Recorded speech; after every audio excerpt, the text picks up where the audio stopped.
혹시 고등학교 동창회에 가보신 적 있으세요? 아, 네, 그럼요. 다들 주민등록증 나이는 똑같은데 정말 신기하게 어떤 친구는 뭐랄까 18살 때랑 변한 게 거의 없는 것 같고 맞아요, 맞아요. 또 어떤 친구는 누구더라? 싶을 만큼 달라져 있잖아요. 네, 있죠. 우리가 시간의 흐름을 똑같이 겪는다고 생각하지만 사실 노화의 속도는 사람마다 정말 제각각이라는 걸 그때마다 실감하게 되는 것 같아요. 바로 그 지점이 오늘 저희가 깊이 파고들 주제의 핵심이에요. 아, 눈에 보이는 주름이나 흰머리 같은 겉모습의 변화 너머에 있는 우리 몸속 수십 쪽의 세포 수준에서 벌어지는 노화의 진짜 과학적 원리를 들여다볼 거거든요. 세포 수준에서요. 네.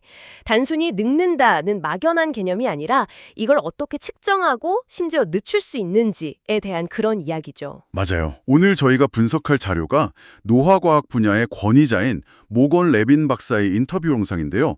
이 자료를 바탕으로 우리가 흔히 아는 달력 나이랑 우리 몸의 진짜 나이라고 할 수 있는 생물학적 나이, 이게 어떻게 다른지, 네네. 그리고 과학자들은 이 보이지 않는 나이를 어떤 방법으로 측정하는지, 또 가장 중요하게는 우리가 이 노화의 시계를 늦추기 위해 지금 당장 뭘 할 수 있는지 아주 흥미로운 이야기들을 나눠보겠습니다. 네. 보통 우리는 몇 살이세요? 라고 물으면 주민등록증에 적힌 나이, 그러니까 생활 연령을 말하잖아요. 그쵸. 근데 오늘 자료를 보니까 과학자들은 그 숫자가 사실 별로 중요하지 않다고 하더라고요. 네, 맞아요. 생물학적 나이라는 게 따로 있다고요. 이 두 가지 나이는 근본적으로 뭐가 다른 건가요? 생활 연령은 정말 말 그대로 우리가 태어난 뒤로 달력이 몇 번 넘어갔는지 그냥 그 숫자일 뿐이에요. 그냥 숫자. 네. 그 자체로는 우리 건강 상태에 대해 많은 걸 알려주지 못하죠. 반면에 생물학적 나이는 우리 몸의 세포와 장기, 각종 시스템이 기능적으로 얼마나 낡았는지. 네네, 바로 그걸 보여주는 훨씬 더 의미 있는 지표예요.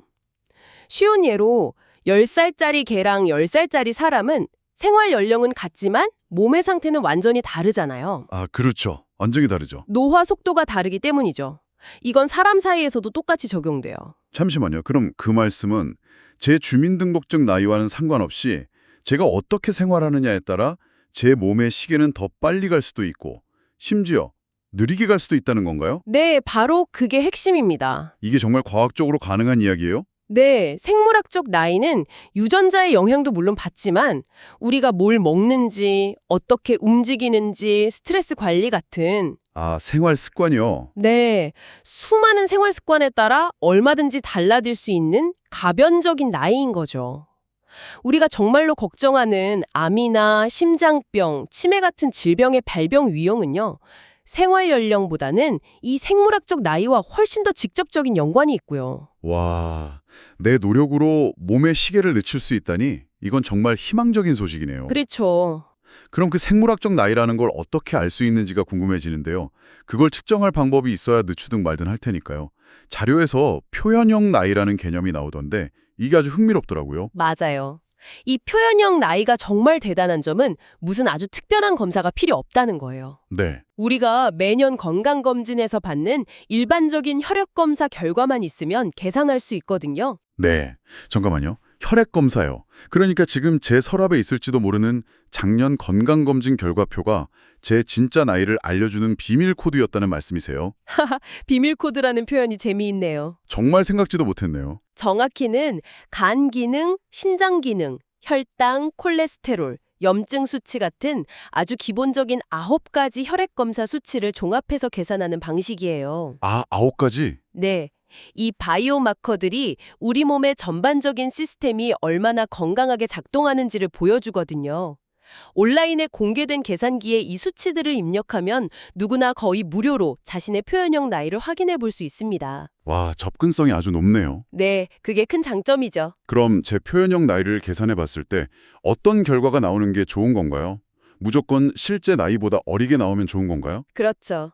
이상적인 목표는 생활 연령이 1년 흐를 때 내 표현형 나이는 1년보다 적게, 예를 들어 0.8년이나 0.7년만 늙는 거예요.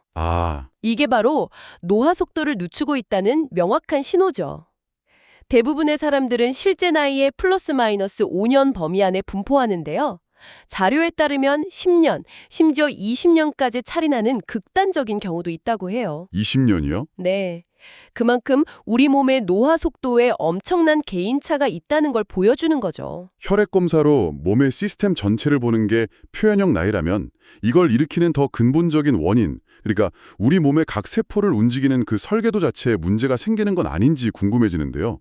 자료에서 후성 유전학이라는 바로 그 지점을 파고들더군요. 네. 아주 중요한 포인트를 짚어주셨어요. 후성유전학은 우리 몸의 세포 운영체제, 그러니까 OS라고 비유하면 이해가 쉬워요. 윈도우나 맥OS 같은 거요. 아, 운영체제요? 네.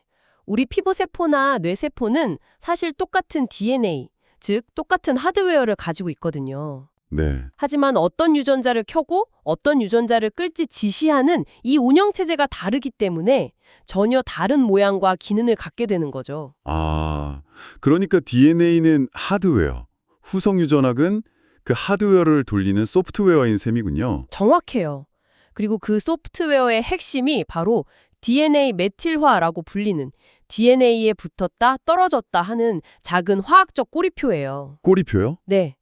근데 나이가 들면서 이 꼬리표 패턴이 점점 흐트러지고 비유하자면 소프트웨어에 오류가 쌓이기 시작하는 거예요. 아, 그러면 세포는 자기가 원래 무슨 일을 해야 했는지 정체성을 잃어버리고 오작동을 일으키기 시작하죠.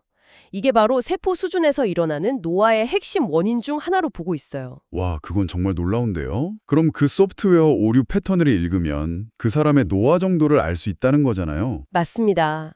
과학자들이 바로 그 점에 착안해서 수많은 사람들의 메틸화 변화를 머신러닝으로 학습시켜서 생물학적 나이를 아주 정밀하게 예측하는 후성 유전학적 시계를 개발했어요. 후성 유전학적 시계? 네.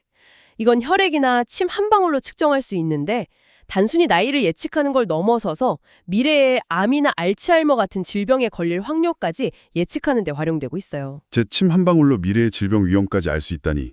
한편으로는 좀 무섭기도 하고 다른 한편으로는 엄청난 가능성이 열리는 것 같다는 생각도 드네요. 그렇죠. 질병을 미리 예측하고 예방할 수 있는 시대가 열리는 거니까요.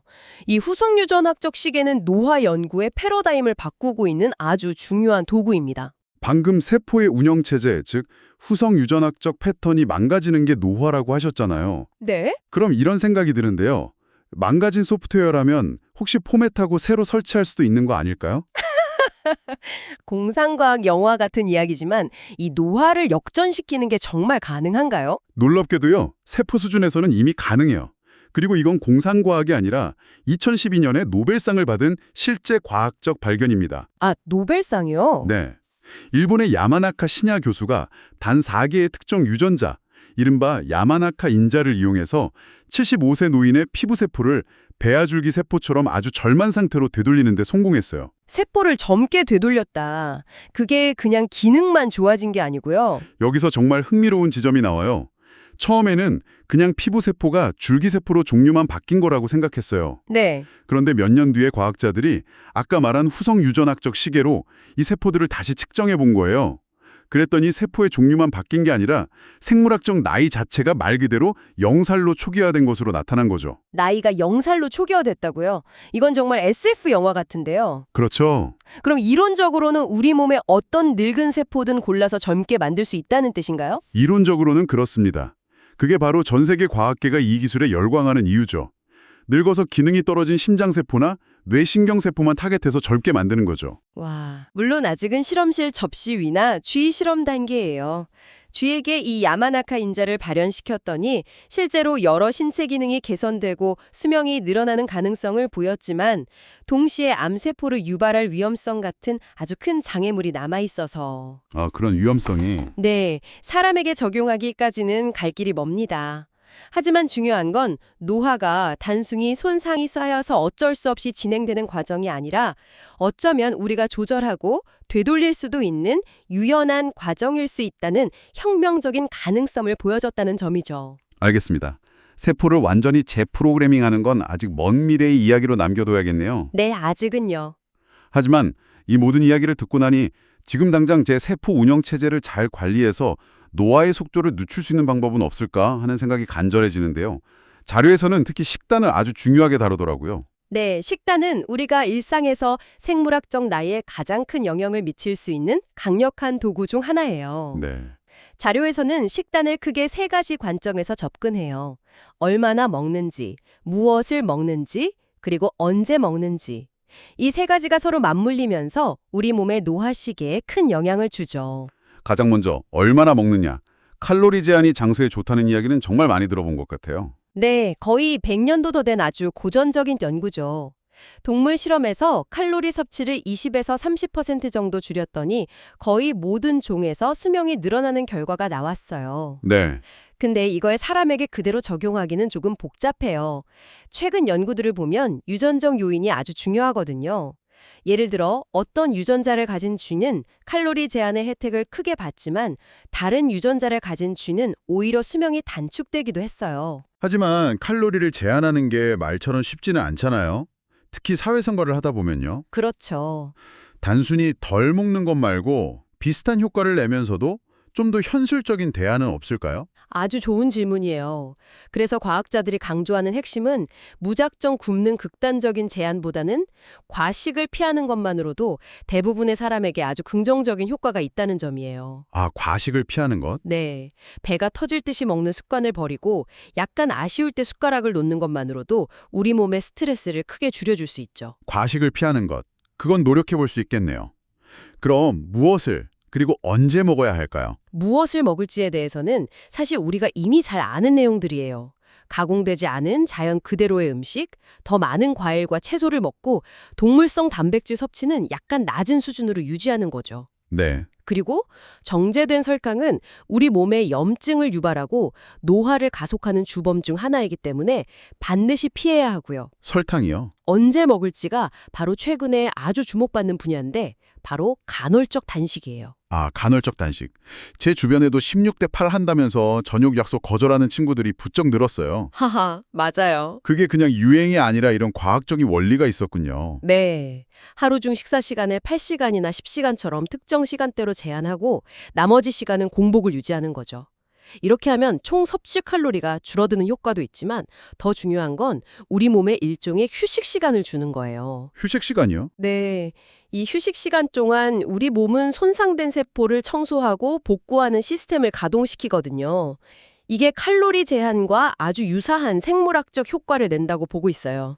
아, 이런 방식들이 왜 효과가 있는지를 설명하는 아주 중요한 개념이 바로 호르메시스예요. 호르메시스요? 조금 생소한 단어네요. 단식이나 운동처럼 우리 몸에 가벼운 스트레스를 주는 요인이 역설적으로 우리 몸의 방어 및 회복 시스템을 더 강하게 만들어서 결과적으로는 노화에 더 잘 견디게 만든다는 원리예요. 아, 일종의 예방접종 같은 건가요? 오, 정확합니다. 약한 바이러스를 미리 주입해서 우리 몸이 진짜 강한 바이러스에 대항할 항체를 만들게 하는 것처럼요.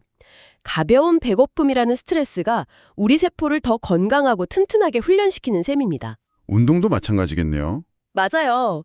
운동하는 동안에는 근육이 미세하게 찢어지는 스트레스를 받지만 그 결과로 더 강하게 회복되잖아요.